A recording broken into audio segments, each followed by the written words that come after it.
வேத வசனம் சொல்லுகிறது, அந்தபடியே முந்திய நடக்கைக்குரிய மோச போகும் இச்சைகளோடு கெட்டு போகிற பழைய மனுஷனை நீங்கள் களைத்து போட்டு.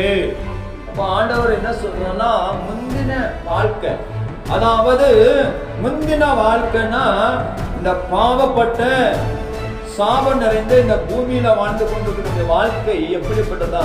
கரை படிந்தது, பாவம் நிறைந்தது, அசுத்தங்கள் நிறைந்தது, பொல்லாப்புகள் நிறைந்தது, அவலட்சணங்கள் நிறைந்தது.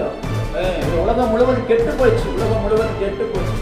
உலகம் முழுவதும் இருக்கிற மனிதர்கள் கெட்டு போனார்கள்.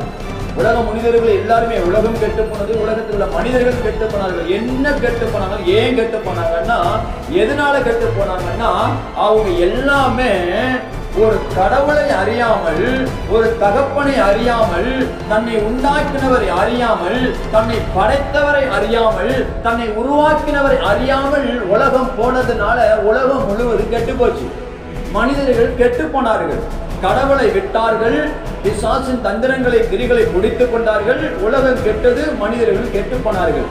அந்த வேதத்துல வாசிக்கிறோம், அந்தபடியே முந்தின நடக்கைக்குரிய மோசம் போக்கும். முந்திய நடக்கைனா என்ன? முந்திய நடக்கை வாழ்க்கை எப்படி இருந்தது?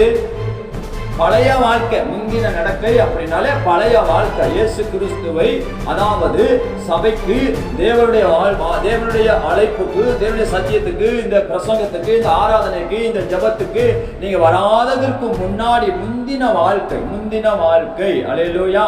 முந்தின வாழ்க்கை எப்படிப்பட்டதாக இருந்தது? யோசித்து பாருங்க.